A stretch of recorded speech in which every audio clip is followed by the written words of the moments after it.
Good morning, everybody. Thank you for joining us here today. I'm just going to wait maybe another half minute, get a few few people allowed to join. We have about 20 attendees at the moment. Let that tip away for another. Yep, there we go, up to 22. Like watching the stock exchange. Everyone's quickly getting a cup of tea. Indeed. 5, 7, 8. We'll get to 30 sound. We go 28, 29. And come on, 30.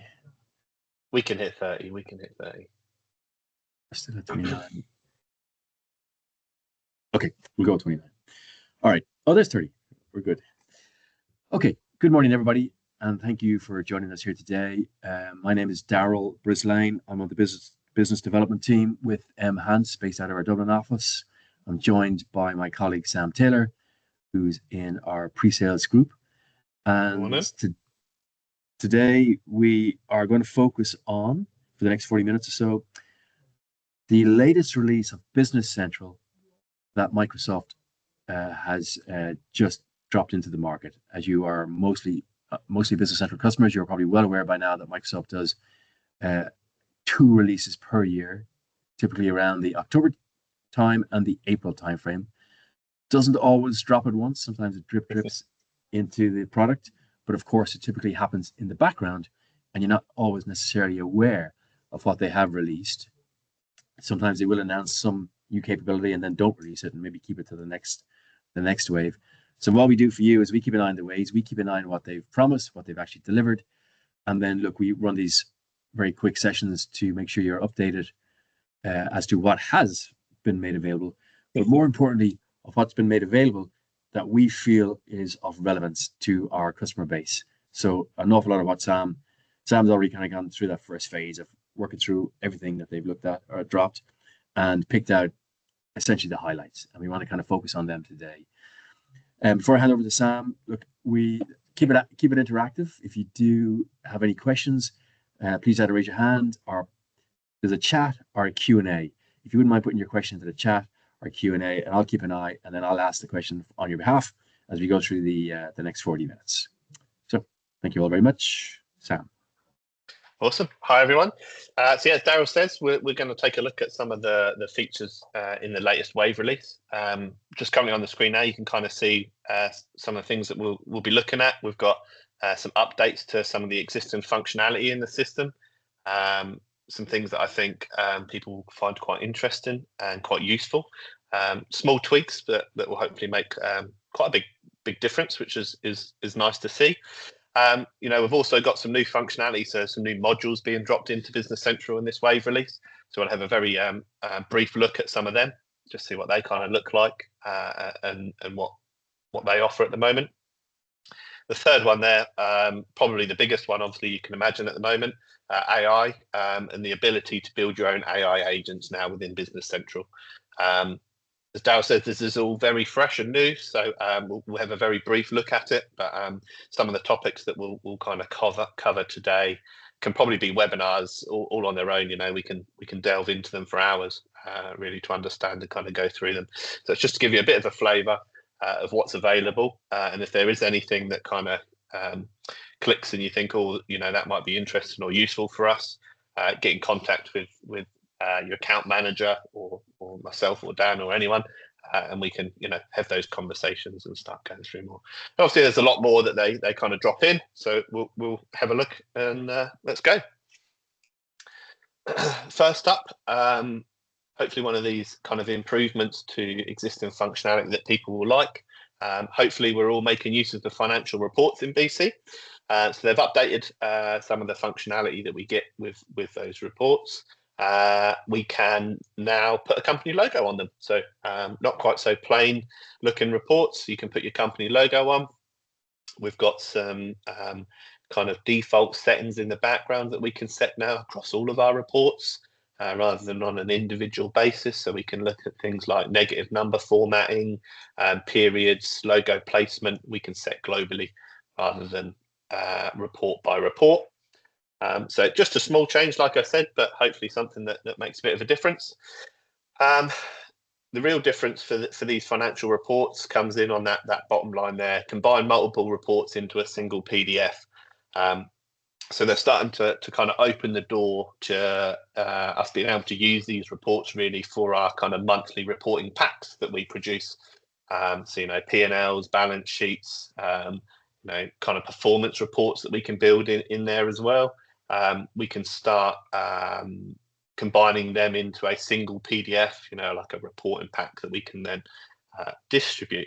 So, like I said, a small change, but actually, possibly a big change going forward in how we use these, and using them for more of a widespread purpose rather than maybe just a in finance kind of usage.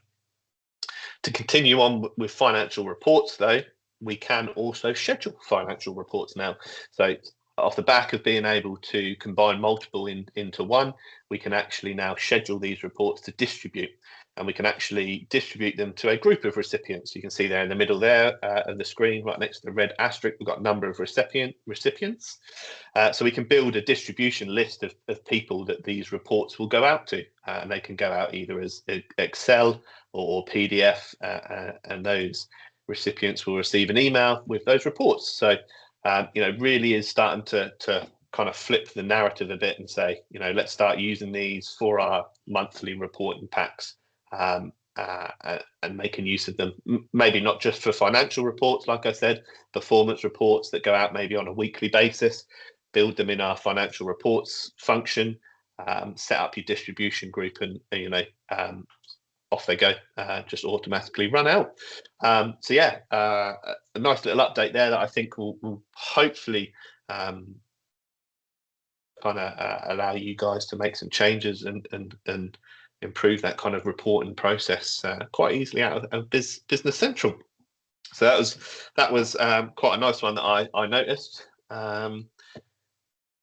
Next up, again, another one similar sort of effect really, but posting date restrictions obviously historically have always been hard typed dates. So you can see on the screenshot there, the original ones, allow posting from and allow posting to, they're still available. So you can still continue using them if you wish.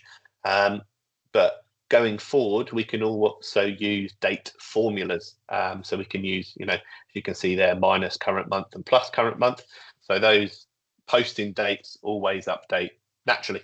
They obviously use the working date to calculate the posting dates.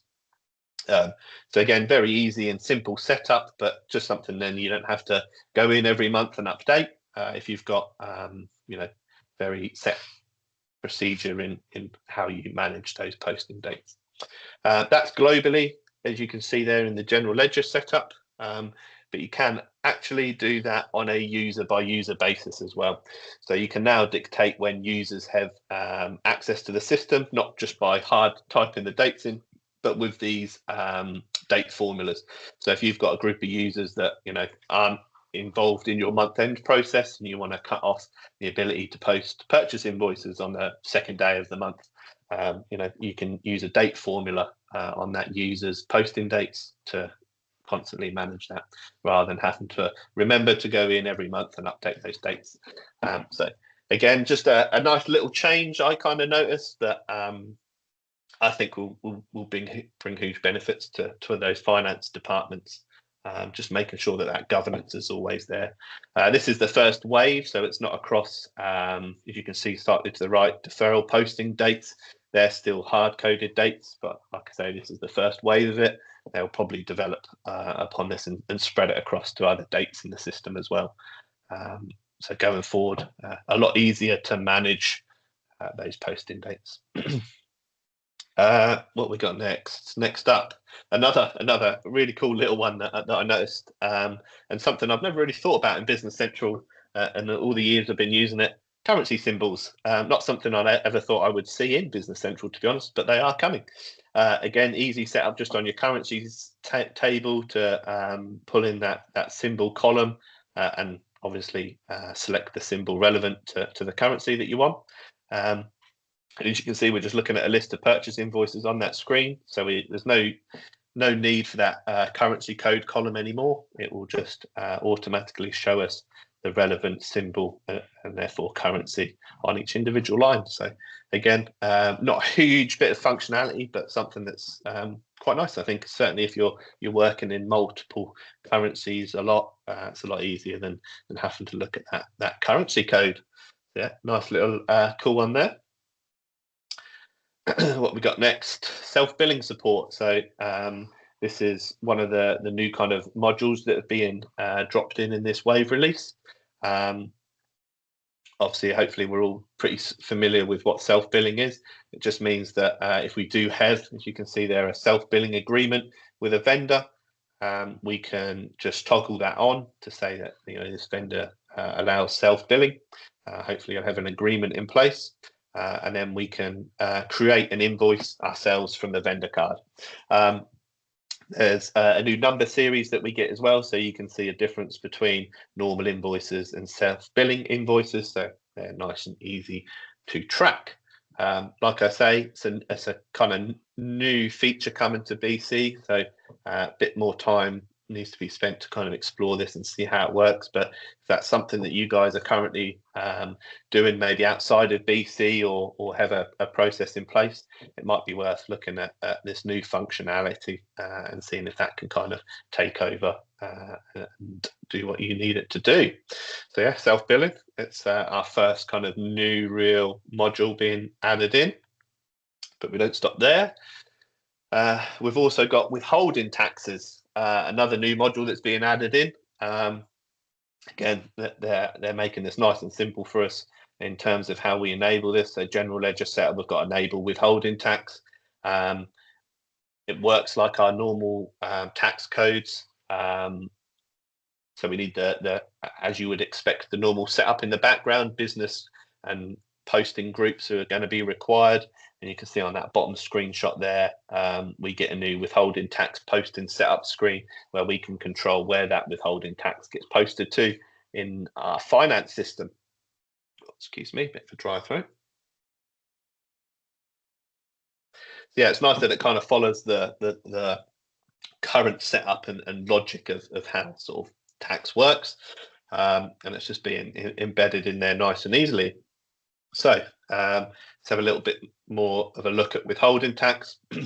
So we can switch it on a vendor by vendor basis. So if you have a specific vendor that you work with that you need to enable withholding tax, you can very easily just switch that kind of module on and select your business and posting groups, as you can see there. How does it work, you say? You can see a couple of screenshots here. It automatically deducts the withholding tax when you raise the payment. So you'll see there's actually a difference between the amounts on the posting to the payment. So it automatically deducts that amount that needs to be withheld for tax, and then it will automatically post that to the withholding tax account that you've set up in the background there.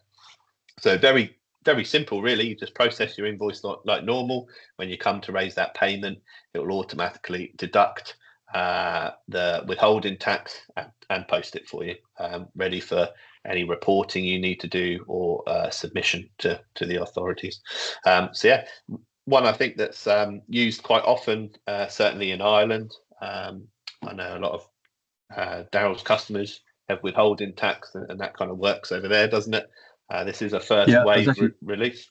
Yeah, I was going to ask Sam. I do see on over on the left hand side the withholding tax. You got USA, so does that suggest then it works for different jurisdictions, and it has different rules for different jurisdictions? Would you?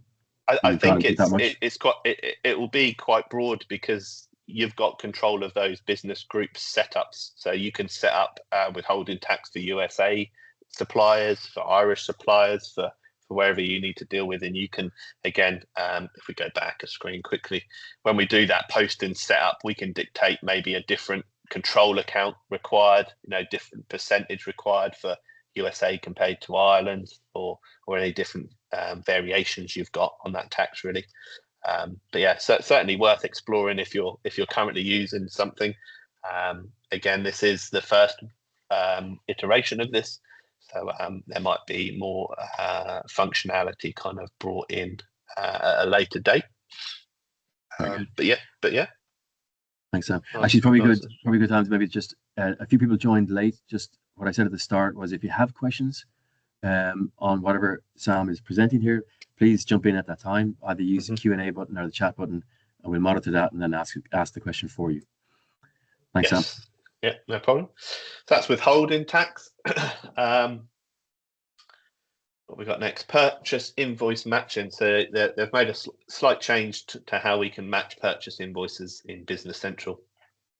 And we now have the ability to match to multiple orders and receipt lines, which is great, fantastic.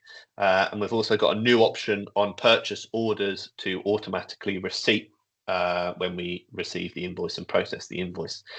So again, fantastic bits of functionality being added in. It would be handy if we could set it up on a vendor level rather than on individual purchase orders. But like I say, wave one release of this functionality. Hopefully we'll get some updates. But yeah, still super useful that we can kind of process that on a purchase order. Let's have a little bit more look into how the matching is going to work. So on your purchase invoice, when you're processing that, we have a new function to be able to get order lines. So this is where it obviously goes away and looks for those order lines. If the PO, if we had that little boolean kind of tagged on our purchase order to say receipt on invoice, it will now let us receipt and invoice that from the purchase invoice all in one go. So nice little bit of update to that functionality that will, I think, just make processing those purchase invoices against purchase orders a little bit smoother and easier. There's still more on the invoice matching side. So just to make things even easier and a bit more visible for users, there's a new field now available on purchase invoices called match order lines. You can see the column kind of highlighted there on our screenshot. And that's available from unposted and posted purchase invoices. And it just gives you that very quick navigation from the purchase invoice over to the purchase order. So you can just select that and it will show you the purchase order lines that it has been matched to. So nice and quick kind of navigation there between the two documents. And obviously it works the other way as well. So we can drill down from the matched order lines and we can see the individual. Sorry, that's what it will show you. Sorry, that's the matched order lines. So it will show you that our invoice is matched to these receipt lines, and you can drill right through there.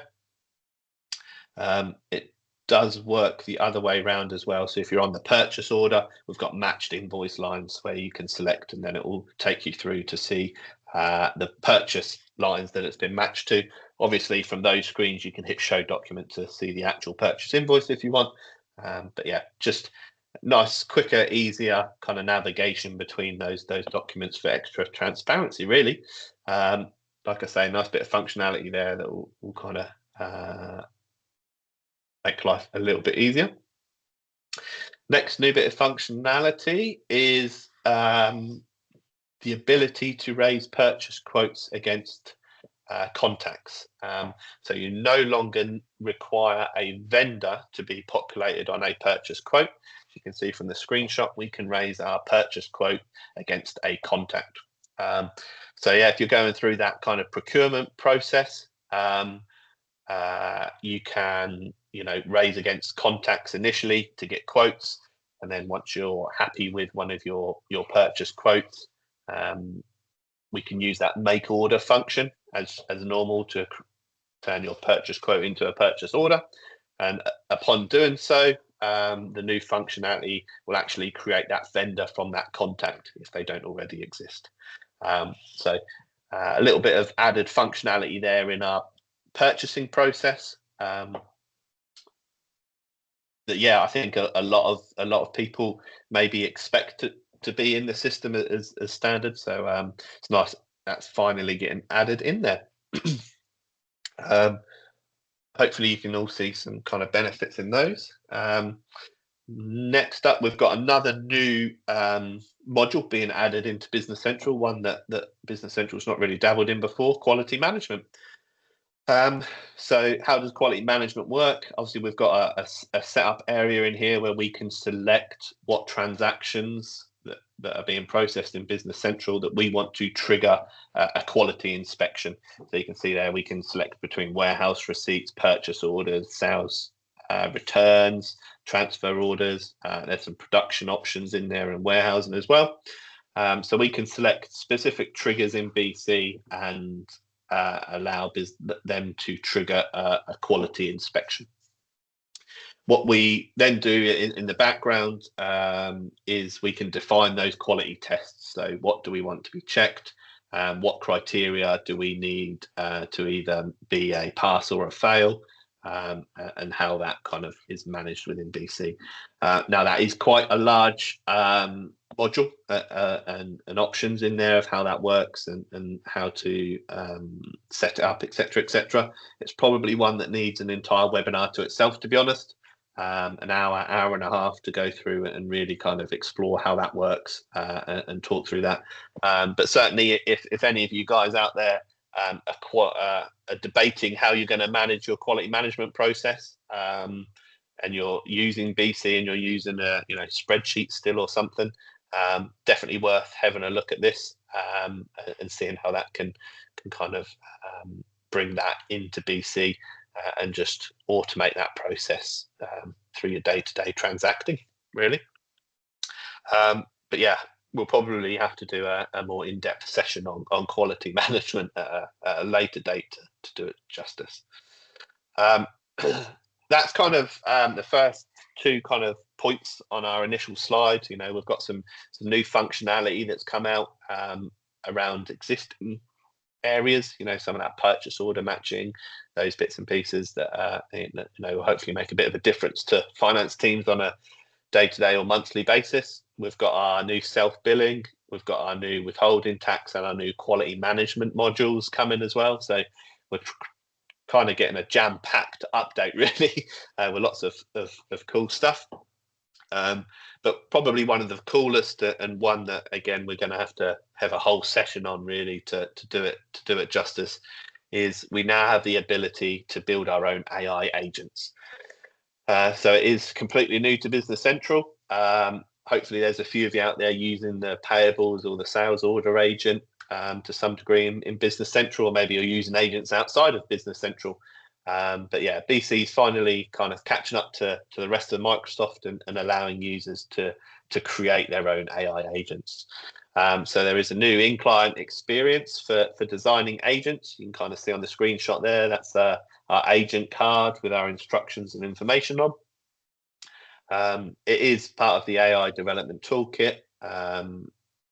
Just to kind of talk through some points here, there's a low risk. It kind of allows you to prototype these agents in your own scenarios. As you can see there, you can do them in a sandbox environment initially, so you can really kind of have a play, see what you can set up and use, really refine those instructions that agent is carrying out before you can then export it and import it into a production environment. So some really good functionality there around how we do it. Let's just have a look. So in terms of creating agents, there is at the top of our Business Central screen, you can see where all of our agents are. There is one just called Agent where we can go in and create an agent. So it does kind of help us through with a wizard, including agent instructions that we can set up. There's some samples that we can use to create agents. So a bit like how workflows work, that sort of thing. Yes, we can customize them and create them from scratch, but there'll be some templates that are available. I think at the moment all we've got is sales validation, but again, as we progress through further wave releases, hopefully the amount of those samples kind of grows and grows, gives us even more kind of start to 10 really, so you can take an existing sample, tweak it to the process that you want, and then enable that agent. We can go in and obviously manually create agent instructions. It's more of a kind of a developer role at the moment to be able to kind of do those sorts of things.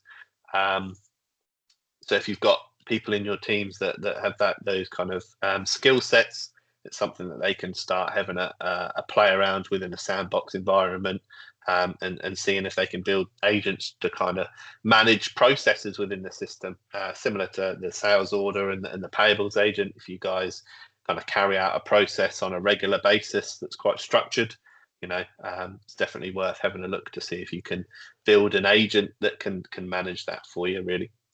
So yeah, some exciting stuff there. Like I say, it is very new. So there, we need to get a few months of testing and playing around with it to really truly understand all of its capabilities and just how it works. But just to give you an idea there of kind of how it works, and is a fairly, I would say, straightforward process in that they're giving us the tools on our main BC screens there to kind of create and manage those agents. Before you leave that, Sam, so we have a few questions and yeah, over the last few topics as well, but let's deal with the agents first. So one of the first questions is, are agents built in, or will Microsoft require us to buy a separate license? So the nice thing is they're built in. So that is all part of your Business Central license. So you will see them. The capabilities there already, I think, around sales order agent, payables agent, monitoring emails, stripping an invoice, reading it, validating information, and then pushing it through to along an approval process. So there is some capability there. So give us a call if you would like to explore that further. It's probably still in its infancy. So let's keep an eye on the next few releases, but it's definitely one to watch out for as a kind of a time saver. Yeah, 100%. James has asked, just generally, will all these new features update automatically into our BC system, or do we need to make a specific request? Now, they do feed into your system automatically, but you will receive, whoever in your admin portal is down as kind of your person to receive notifications from Microsoft on new releases. What tends to happen is you get a notification from Microsoft to say new capabilities coming on this day, and it does give you a chance and the opportunity to push it into your sandbox first before you push it into live. So you do have a bit of control over that. So it's in the sense that it's not just automatic, here you are, off you go. They give you a notice, they give you a warning. You can throw it into your sandbox first. You can do a bit of testing. More often than not, I would say 99.9% of the time, it doesn't impact anything that you've got in your system. But it has happened whereby some of the newer capabilities has broken something either that you have created in your own environment, or we might have created for you as part of your design. So look, it's always worth doing a quick test, put it into your sandbox first before you allow it to be pushed down into your live environment. So watch out for that. Yeah, there is some of the elements that require kind of switching on. They'll be there in the background maybe, but they won't kind of just start triggering and working unless they're kind of enabled or configured. So you shouldn't be in a situation where you'll come in on a Monday morning and everything's changed and you don't know how it's working. Yeah. So look, again, just tap your account manager, ask, look, we're interested in this particular function, method, change, or as Sam has pointed out, a couple of modules. How can we access? And then look, we'll work with you on that. There's another question, Sam. Is the quality management, so your previous topic, is the quality management included with Essent license? I'm not familiar with that. Essent, ESSENT? The essential license, I believe so. I haven't read anything that says it's not. But yeah, we can just double check, obviously. But yeah, I think so. Yeah.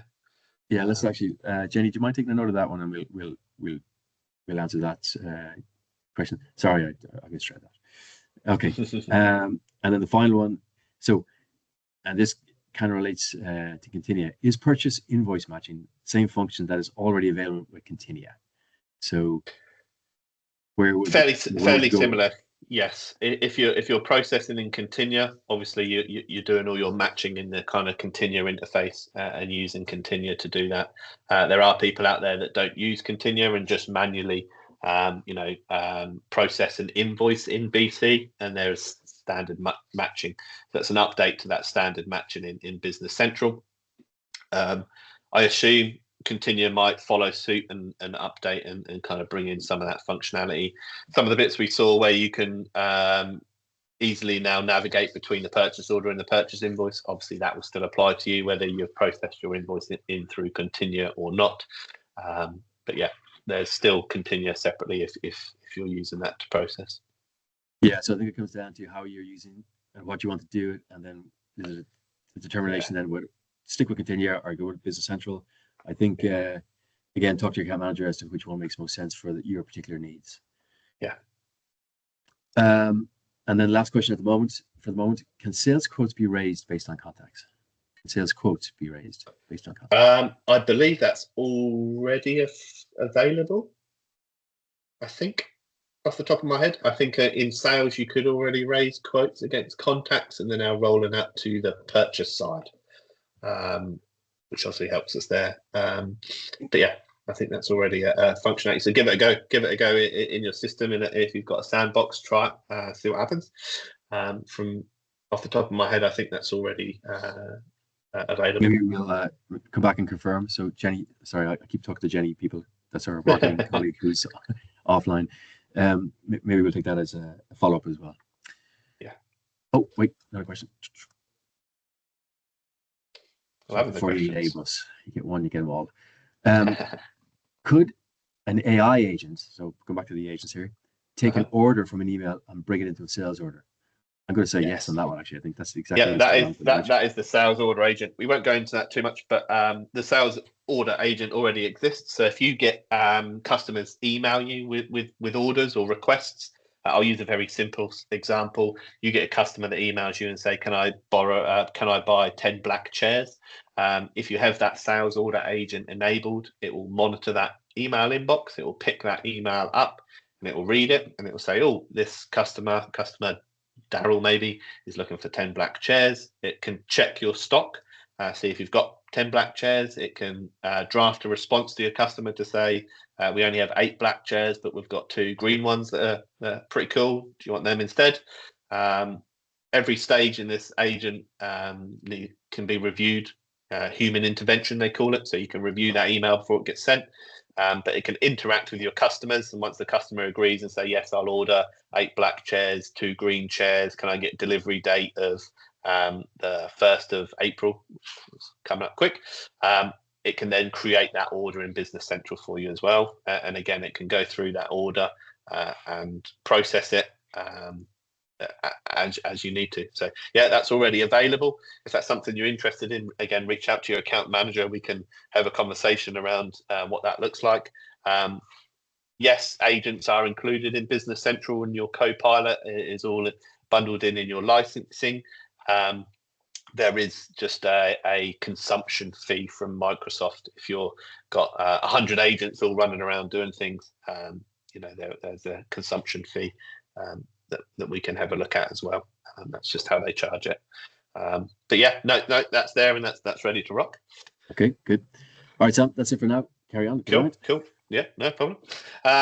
So agents, yes. How do we build them? There's now a new project command called agent template, so we can go into that and use that functionality to start building our agents. Like I say, still very kind of developer orientated. But yeah, if you've got people with those skills, that's great. Obviously, we've got people in house that can do these things as well. So if you've got an agent that you require, but yeah, like I say, you can do it all in a sandbox. So definitely worth kind of having a poke around and seeing what's available. As we kind of just said, there's a few already Microsoft standard ones that are available. There'll be some kind of sample ones that you can enable and then tweak from there as well. So yeah, that's a good. Obviously, we live in a world of AI all the time now. I think that's the way these systems will go. Microsoft seem to be very methodical in how they're going through and then enabling that in a finance system. I can remember being on a demo not too long ago, and someone was like, "I was very surprised that there's not more Copilot and more AI in the finance system. I can do this on my phone and do that." But I always give the same response. It's your finance system. This is very sensitive data. You don't need AI and agents just running amok and doing whatever they want. So they're really taking that kind of measured approach to it to make sure that what they are releasing in is functional, and brings benefits really, and is safe to use. That's kind of all of the big areas that we've kind of picked out to kind of whiz through you guys. Like I say, some of that new modules and the AI agents need webinar upon webinars on their own to really kind of deep dive into and see how they work. There is a whole host of other bits and pieces coming to the latest release. Just picked out some here to whiz through, just in case they're of interest to anyone. Obviously, we can have conversations around them. Obviously, there's continuation of the constant updating of reports. So a lot of the legacy reports are being replaced with more modern versions, whether that be through Excel reporting or the Power BI Microsoft apps that are available. And I think that will just be a constant for the not foreseeable future. Obviously, those reports just constantly getting updated, which is great. A new sugar and plastic taxes. So there's a new excise type and table that we can make use of to kind of track that. If that's something any of you guys have got to do, get in touch again. We can kind of have a look in that. Copy location function, ability to clone zones and bins if you're doing manufacturing and warehousing. Nice little bit of functionality there. SKU improvements, so you can block creation of SKUs on location cards, just small tweaks. Pictures on attributes on variant records, and a new product classification table. So quite a few bits and pieces in there for your warehousing kind of guys out there. Approvals for inventory journals, requisitions and planning worksheets. That's quite a new one. Probably quite an interesting one for a lot of you guys out there that use those planning worksheets and inventory. Again, we can have a look at those for you on a separate call if that's of interest. Updates to eDocs, as you would imagine, updates to the Shopify connectors and functionality. So again, all these existing functionalities that are getting constantly upgraded and updated to meet latest requirements. It's nice to see. It's a new permissions overview page. It's worth going to check this out if you guys have to deal with the permissions in Business Central. So it's kind of flipping that permission table on its head. So rather than looking at a user and seeing what permissions they have, you look at permissions and see what users can access those. So you can look at a individual field or process and be like, right, who's got access to all of this? So gives you a bit more of an overview of if you've got a sensitive general ledger code, for example, or something similar to that, you can see who you've restricted access to. So that makes that a little bit easier. New postcode lookup extension built into the system. So if that's something you could use, that's now built in. So that's cool. They've made some big updates to the subscription billing Power BI app. So there's some new reports being added into there in this wave release. So if you use that currently, go check it out. They have made a small change to the payables agent, just from feedback of people using it. All it's doing in this instance now is kind of assigning a category to an email in that inbox that it monitors, similar to the sales order agent. It monitors an email inbox, and all it's now allowing us to do is see which emails that agent has processed. So looking at the email inbox, you can see which emails that agent has picked up and dealt with. So if something has slipped through the cracks, obviously you can easily identify it and process it as you require. Evaluate AL coding with BC Bench, just a new bit of kit available for those more techie guys out there. Worth going to check that out. And then just a small one about default languages for documents. So if you're sending out documents in Spanish, you can just default that language across the board, really. So there's still more than that in the wave release. These really are sort of jam-packed wave releases that we get on BC, which is great. Just keeps us busy looking at all the new functionality that's available and that's there. So yeah, lots of really good stuff there. And that's kind of it for us, I think. We've hit quite a few of the big old topics in there. New functionality, new modules being added, loads of new bits and pieces, really. Okay. Thank you very much, Sam. And thank you, everybody, for those questions. If here's a last chance maybe to ask any additional questions.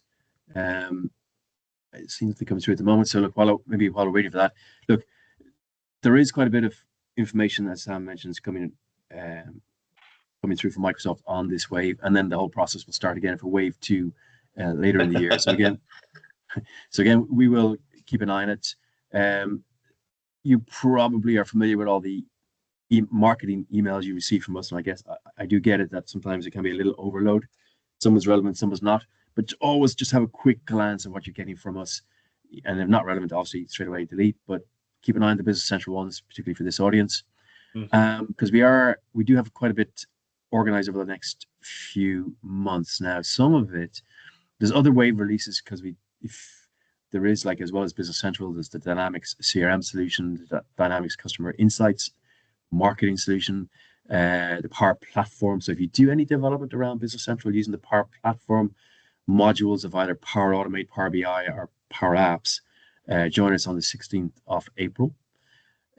We are doing, I know quite a few of you would have come from Dynamics GP, and there might be one or two of you on this call today that are still using Dynamics GP. So we're heavily emphasizing a series of webinars that we're hosting, dealing with migrating from Dynamics GP over to Business Central. So I know a lot of you have already done it, but for those that haven't or are considering, consider those webinars over the course of April, May, June. I think there's one pretty soon. Yes, end of April. And then we're at various events. Like, for example, today we're at the Charity Finance Group's event in London. So we do end up going to these events where you can meet us face to face. So look, long and short, keep an eye on our events page as well on our website. So between the emails and our website, you'll get a good feel for what we're trying to do. So in the time that I've said that, I don't see any more questions. So I will give you back 45 minutes of your day. Thank you all very much for attending the session this morning. Goodbye. Cheers, everyone. Bye.